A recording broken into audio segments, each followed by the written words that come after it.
Welcome to day 3 of my challenge to make a new poi video every day for 30 days. I've just decided while I'm here in Peru. It's all going to lead up to a fundraiser and my birthday. It's going to get exciting, so stay tuned. I'd really appreciate that. It keeps me enthusiastic. Today, I want to talk about milling. So windmills, milled 2-beat weaves, 2-beat weaves as mills, and the no-beat windmill, and ways to play with that is really going to help you develop a lot of freedom of expression and general freedom with milling. And milling is good for expression because, say you're performing, if you're doing, weaves are great, weaves are awesome, but you tend to have your turn sideways from your audience, right? Which can be great. I mean, that can work. Turning in a circle is great. It can all be good. But milling is really nice because it lets you open to your audience. Right? You can keep yourself facing your audience, and there's a power to that. So it's important to be able to do that at times. A weave is when you're in the wheel planes. A mill is basically when you're in the front and back wall planes. It's just your orientation. So the prerequisites for this. Prerequisite number 1, to do windmill. So you should be able, we're going to do clockwise for this. So if you can't do a clockwise windmill, work your way back in the videos on Playpoi.com and learn to do it and then come back. Next prerequisite is being able to do a backwards 2-beat weave with the left on top and the right underneath. And a forwards 2-beat weave with the right on top and the left underneath. If you can't do those, also work your way back. There's some great videos on that. Make sure you can do them and then come back. The next idea I've talked about before, but we'll review it here, is what I like to call the no-beat windmill. So assuming you can do the windmill, you get your windmill going. And this is huge, huge in learning to really have a lot of confidence and control of poi, and really opening to performing better, I think. And that's taking your windmill and being able to freeze with one poi in front and one behind, and the other one in front and behind. Right, so as you're milling along, you're doing your windmill, you can just stop. The left can be in front, the right's behind. Go back to doing your windmill, and then freeze with your left in front and your right behind. This will really help you develop control, both of your rhythm and your planes. And what it means is that you're developing true control of the pattern. Because typically what's happening, people do the moves, they're basically using in front and hoping behind works. They're kind of flinging it in front and then hoping, I hope it comes back, I hope it comes back. And then when we try to stop and just keep your planes where they are, often it'll do this. It'll go totally wonky. And you'll realize that you just don't have any control behind you. And that's limiting you, and you might not even realize it. So in a way it's going to be frustrating, but not for, I think it can be really fun. I like running the stuff that I can't do, because it means I found something important, right? Something that's going to really pay off.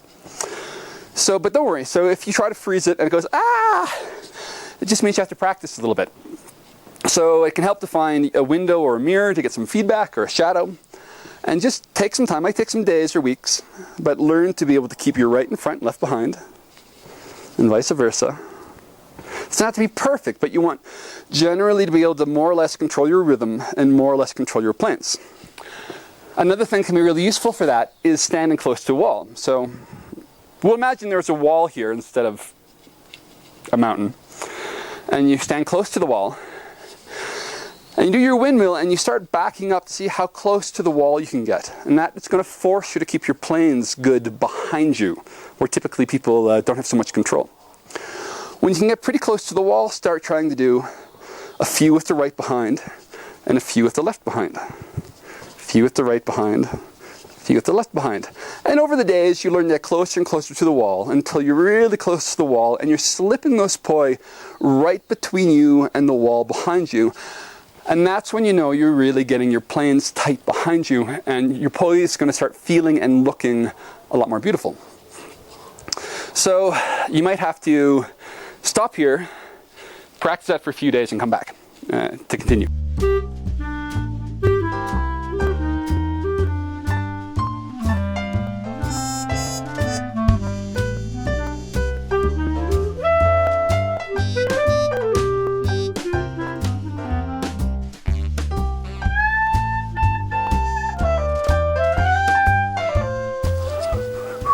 If you went away and you came back, awesome.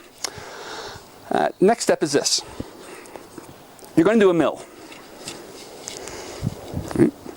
A windmill, a clockwise windmill. And look at that right hand, that right orange, my orange poise, it comes in front, in front, in front. What you're going to do is you're going to drop it down and go under the left arm. So it's going to do under the left arm and then behind again. Under the left arm and behind again. You'll notice that it goes right to under the arm and then it's behind again. It goes under the arm to behind and then behind again. So it's 2 loops behind. And if you've been practicing the no-beat windmill, you're getting used to doing more than one circle behind you with the poi. So you got your windmill going, and your right poi drops in front, behind, and then it's behind again. And then you're back to the pattern. Drops past the knees, behind, behind. What you'll notice as well though is that the left poi, my yellow poi, has to do 2 circles in front for that to happen. So watch the yellow poi.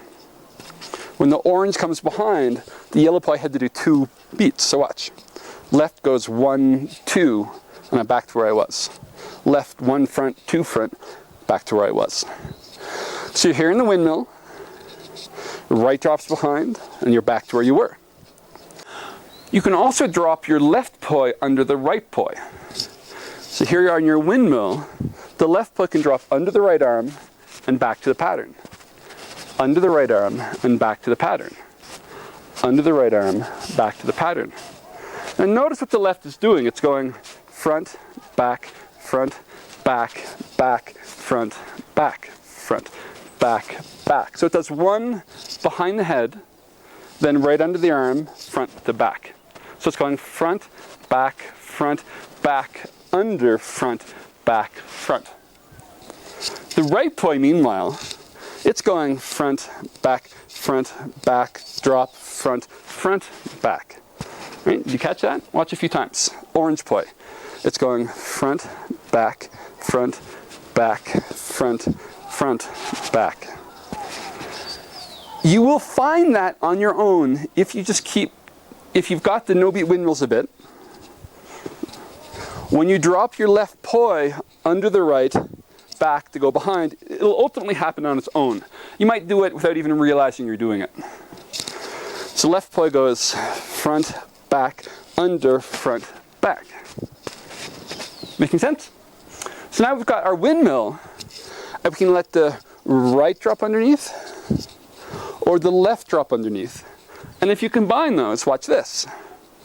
Right underneath, left underneath, right underneath, left underneath. We're back to the 4-beat windmill. Rather, the 4-beat fountain. Right goes under windmill, left goes under front, right goes under behind, left goes under front, right goes under behind, left goes under front. Making sense? What's nice is if you can, at any point in time, break and keep in any 2-beat pattern while you're there. So the mill's a 2-beat, the windmill's a 2-beat pattern. You drop the right under, you could do a few of these. And not only do a few, but you can also explore them. You can body trace, you can body trace along your arm. You can up high, down low, arms really far apart, arms close together. Back to the mill. When the left drops under the right, same thing. You can pull it up to your shoulder, out to the wrist, reach the right up in the air. You can really play with it. You can flex it, explore it. So from any point, you can do a few of these, a few mills, a few of these, back to the mill.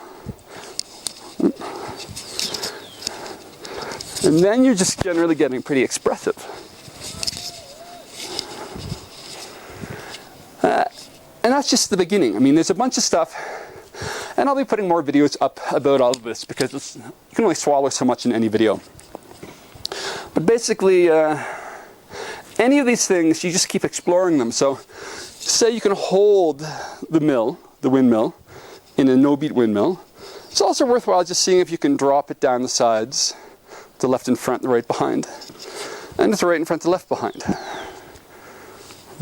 Or drop them both over here, and both over here. just starting to explore where you are comfortable with your plans. So I hope that helps. Again, windmill, no beat windmill, 2-beat weaves is a mill, other 2-beat weave is a mill, learning to drop the right under the left, or the left under the right, and then boogieing with it.